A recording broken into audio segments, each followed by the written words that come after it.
seen that same level of accountability in the locker room? I think that accountability is there, and I'm not sure. Tell me what was said last week again.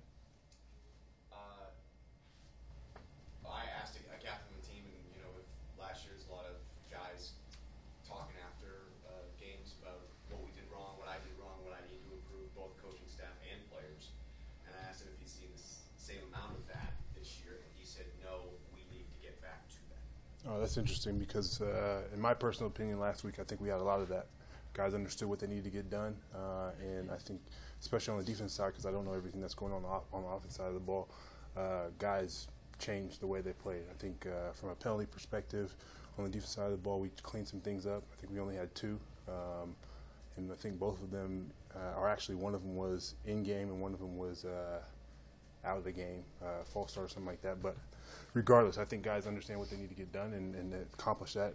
Obviously, I think in crucial situations we haven't been our best, and we need to change that. What's the toughest part about playing against Tom Brady? You had to pick one yesterday. He's found a way to get the ball out. I think he's been a little bit slower this year, watching the film last couple of days, but he likes to get rid of the ball very quickly, and it's our job up front to really get after him and make him feel uncomfortable. I know that's one of my particular goals in this particular week. Touch him as much as I can, hit him as much as I can, push his own lineman into him as much as I can, and go from there. The team overall sack numbers are bottom 10 in the league, which is surprising in the sense that obviously it's a highly respected defensive line.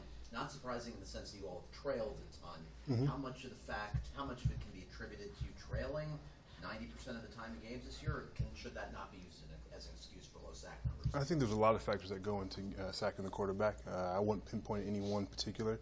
I would say that if I were to point out one particular piece that is a huge stat is the fact that we played against some elite quarterbacks that have gotten the ball out tremendously fast. And so I can think of only maybe one quarterback in Cam Newton, which we had a terrible rush defense week that week, and so he didn't really have to throw the ball as much. But I think every other quarterback that we played in all other 9 weeks has gotten out the ball very, very fast, and has been up in the top of the league of getting the ball out fast. Do you feel good about how the defensive line's played? No, I don't. And obviously, say that again? Has it been to capacity? Has it been to what you guys are capable of? I think we could, at any particular level, we're capable of playing a lot better. I think at the end of the day, we have to just continue to strive for perfection, knowing that we're not going to probably get there, but we can obviously strive forward and get there. Why was the run defense better last week? I think execution, tackling, those 2 simple things. People were in the right places. They're getting the ball carrier down, and I think we got on top of it very early, and then really forced them to pass the ball. And unfortunately, some situations they were successful in passing the ball, and others they weren't. Cam Wake's a guy that's had so much success for so long that when he goes a couple of games without a sack, it's kind of jarring to us. Can you see him kind of? Those aren't pillows. I don't know. That was a bad question. Yeah. Can you see him getting back on track this week? Is this maybe the week that Cam Wake? I mean, I think it's all of us at the end of the day that are need to get back on track. I think we've only gotten 1 sack in the last 2 weeks, so we all need to be better. Okay, y'all good? Okay, thank you. No, I mean, you go out and you prepare, and the situation is what it is, and you got to do your best to prepare the best you can, be ready to go when called upon. Matt, if you do wind up starting, how much of a difference is it going to make the fact that you're having live refs as opposed to the Baltimore game, which was just watched? Sure. Yeah, I mean, obviously repetition, experience, those things are big. And you get to see the looks all week, regardless whether you're taking the reps or, you got to take the mental reps as a backup. But to get them today was good, and, it'll be beneficial for sure. Matt, Adam said that he doesn't put anything in your head about reminding you you're the last guy or anything like that. You're the last quarterback. Uh-huh. You don't factor that in at all? No, I mean, there's a lot of other things I'm thinking of. I'm just playing the game.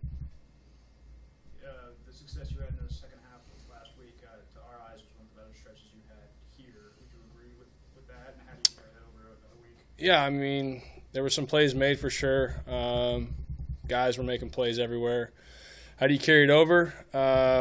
It's just preparation, I think. Adam says all the time, preparation, eliminates fear. And I think you go out, you prepare, it allows you to play fast. And I think that's the goal this week is prepare, expect a battle, and go up there and make as many plays as possible. Are you of the mindset that you're going to kind of force Adam to make a decision to get you out of there at some point? If you play well, you'll continue to play? Yeah, I mean, the thing is, like, if you're in there to play, my goal is to execute and win games. And whatever happens after that happens. It's out of my control. But preparation, studying, executing, winning, those are things I'm focused on. Since the time they brought Jay in, have you approached it and believed as though you could still take that job from him, or have you just accepted that you're going to be the number 2 guy behind him? I fulfill my role the best way I know how. That was an answer right there. You're a veteran. That was an answer. I'm going to quote that. Do what you want. Do you ever tire of the kind of the back and forth? I mean, listen, my role is what it is. And when Ryan was here, I was the backup. When they signed Jay, there was, who knows what's going to happen. I became the backup again, and it was defined. And my role is what it is, and I do my best to execute it, whatever it is. And that's just the way I kind of roll with this thing. Adam said that you guys had a little bit of a hiccup going from Jay's cadence to your cadence. Yeah. He wanted everyone to mimic Jay's cadence. So how is your Cutler impersonation right now? We're ironing it out. It's good. I think that happens sometimes. Guys get so locked into one style or one voice, and you'd love it to go, with no issues when another guy comes in, but it happens, and we can't let it happen. So we've worked it out. How do you practice that? You've been listening to audio of Jay's. No, I mean, you just and there's little things you can tweak here and there, and you talk to the guys up front how they expect it, and you just work together and get on the same page. It's been the better part of a decade since you guys have won up there. What will it take to win the hardest place in the country? Yeah, I mean, we got to, obviously you can't make mistakes against any team, and especially a team like this, in their stadium. You just got to execute.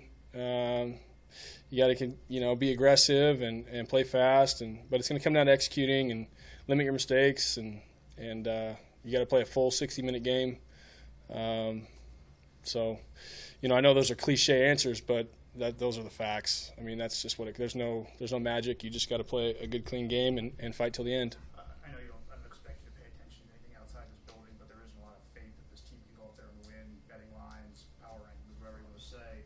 Do you use that as kind of a chip on your shoulder, a fuel? What do you? I don't know. I mean, you hit it on the head with I have no idea what any of that means, but I don't pay attention to it. I mean, we're focused on getting better this week, the game plan, and going to try and go up there and win a ball game. That's it.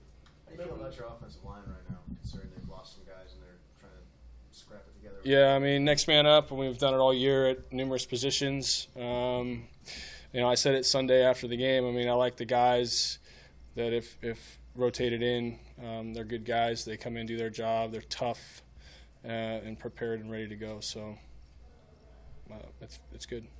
Matt, when Kenny Stills came here, he was regarded as a deep threat. Mm-hmm. Has he evolved as a receiver, and if so, how?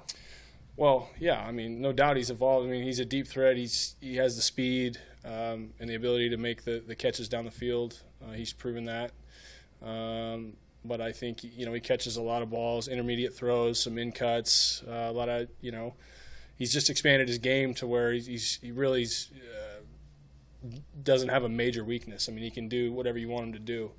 And credit him. I mean, he's a worker. He's in this building more than most. And I think it's showing for him. And, I mean, it's paying off for him. It's paying off for us. I mean, he's a guy we rely on and somebody that you definitely want to get the ball to. One more thing. Jay Cutler wears a wristband, correct? But, Mm-hmm. but do you wear one? Mm-hmm. Okay. I hadn't noticed if you were wearing one. Mm-hmm. All right, thanks, guys.